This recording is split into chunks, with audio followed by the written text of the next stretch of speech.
Hola, buenos días. Hoy vamos a ver las características más importantes de la harina de trigo. Así podremos saber cuál es la masa adecuada a utilizar en cada momento. Cada país la clasifica de distinta manera y eso ayuda a confundirnos. Una clasificación muy importante es por su fuerza, o sea, su capacidad de desarrollar gluten. La fuerza de la harina depende de la cantidad y calidad de proteína que contiene. Cuanto mayor sea su tanto por ciento de proteínas, más cantidad de gluten se formará al amasar. El gluten es una proteína elástica que retiene el gas de la fermentación en forma de pequeñas burbujas, dándole volumen a la masa. Es muy importante trabajar con una harina con la fuerza adecuada. Cuanta más fuerza tenga la harina, más volumen obtendremos, pero más dificultoso nos será trabajar con ella. Cuanta más fuerza, más agua absorberá la masa y también cuanta más fuerza, más largos serán los tiempos de amasado y de fermentación de la masa. En España y también en otros países, el factor W nos indicará la fuerza de la harina. A más proteínas, mayor será el factor W. A continuación, comentaré sus equivalencias aproximadas y algunas utilidades de estas harinas. De esta manera, si en el envase no viene indicado el factor W, podemos orientarnos por el tanto por ciento de proteínas contenidas. Vamos a ver estas equivalencias W proteína de manera aproximada, ya que es una máquina llamada albiógrafo la que mide de manera correcta la fuerza de las harinas, teniendo en cuenta la calidad de las proteínas y de la harina. Veamos. Con un 8 o 9% de proteínas es harina floja para repostería. Le puede corresponder un valor de W 80 o mayor. Se utiliza para galletas, bizcochos y repostería que requieren levadura química instantánea, o sea, polvos de hornear. Esta harina, al contener pocas proteínas, la red de gluten que forma es débil y pierde volumen rápidamente. Por eso son los polvos de hornear los que le dan volumen. Con un 9 o 10% de proteínas, es una harina floja panificable. Le corresponde un valor de W 100 o mayor. Se puede utilizar para repostería que requiera levadura química instantánea. También se utiliza para elaborar pan con fermentaciones de la masa muy cortas y levado rápido. En este caso, con levadura de panadería, o sea, que contiene microorganismos vivos. Debido a que su red de gluten formada durante el amasado es poco resistente. Los alvéolos o burbujitas que se forman durante la fermentación no aguantan fermentaciones largas y la masa pierde volumen rápidamente. Con un 10 o 11% de proteínas, es harina panificable de media fuerza y le corresponde un valor de W 180 o más.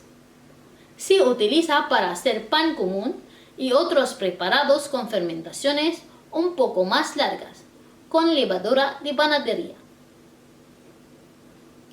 Con un 12 o 13% de proteínas, es harina de fuerza y le corresponde un valor de W 300 o más. Sirve para hacer pan de masa madre, croissant y preparaciones que requieran larga fermentación, obteniendo alvéolos u ojos que se forman en la masa más grandes.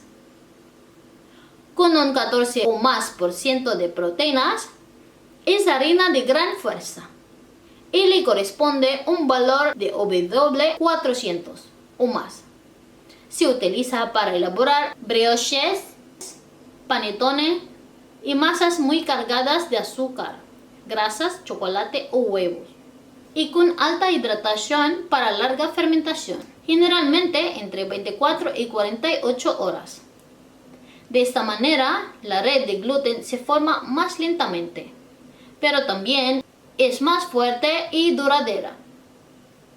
En muchas de estas elaboraciones se requiere fermentación a temperatura controlada. De todos modos, harinas con un indicador de fuerza superior a W350 ya es un ingrediente bastante técnico, que acostumbra a ser utilizado casi exclusivamente por profesionales. Hemos visto cómo la fuerza depende de la cantidad de proteínas, que son las que desarrollan el gluten, pero también depende de la calidad de esas proteínas para desarrollar cantidad y calidad de gluten. Por eso, tampoco es un método exacto esta relación. El siguiente punto que voy a comentar se refiere al grado de extracción mediante su tamizado. Hay que tenerlo en cuenta para elaborar pan integral, semi-integral u otras elaboraciones más o menos blancas y diferenciarlas. También nos indica el tamaño del grano de la harina, o sea, lo finamente que ha sido molida. En el momento de la molienda, la harina más fácil de extraer es la del centro del grano del trigo. Es la más blanca y refinada. También la harina del centro del grano es la que menos proteínas contiene. Si mediante tamizado se ha extraído el 50% de harina del grano de trigo, en Italia es la harina 00 o doble cero. En Argentina es la 4 ceros, en Francia la T45 y en Alemania la 405. Esta harina tan fina del centro del grano de trigo se ha pasado varias veces entre los rodillos de acero del molino. No se obtiene en los molinos de piedra. El aporte nutricional al organismo de esta harina tan refinada será muy bajo, incluso contribuye al aumento del azúcar en sangre. Si aumentamos esta extracción de harina a un 72%, tendremos una harina tipo 0 en Italia, 3 ceros en Argentina, T55 en Francia e en Alemania el número que corresponda a las cenizas de 100 gramos de esa harina. Si pasamos a un aumento de extracción del 80%, tenemos una harina tipo 1 en Italia y en Argentina. A cuanto más extracción, o sea, cuanto más integral, menos ceros. Si se extrae un 85%, tendremos harina semi-integral. Y si se extrae el 100%, o sea, toda la harina, salvado y germen incluidos, será harina totalmente integral. Este punto comentado hace referencia a lo refinada o integral que es la harina, o sea, también al tamaño de su grano. De todos modos, para saber más exactamente lo integral que es, habría que mirar las cenizas contenidas en su ficha técnica. Cuantas más cenizas, más integral es la harina. Muchas personas asocian la fuerza de la harina con su tanto por ciento de extracción, pero son cosas diferentes, o por lo menos hay que matizarlas. Cada harina hereda sus principales características del trigo del que procede. Hay trigos flojos con bajo contenido en proteínas, con menos del 7%, y trigos con alto contenido de proteínas con más del 15%. Además, hay bastantes harinas reforzadas con gluten añadido y otras que se les ha desactivado parte de su gluten. Por ejemplo, esta harina italiana que utilizo para brioches y otras masas pesadas es del tipo 00, o sea, la más refinada. Sería una 4 ceros en Argentina, pero su fuerza es W400. Y su tanto por ciento de proteínas es superior al 14%. Otro ejemplo de harina que yo utilizo profesionalmente en pizzería es una italiana tipo 00 con W380 y su contenido en proteínas es superior al 13%. Por lo tanto, las dos son harinas de gran fuerza, a pesar de ser muy refinadas. Además, al ser harina tan refinada, es más soluble en el momento de amasar y su gluten se activa de manera más efectiva que el gluten de harinas de mayor granulometría.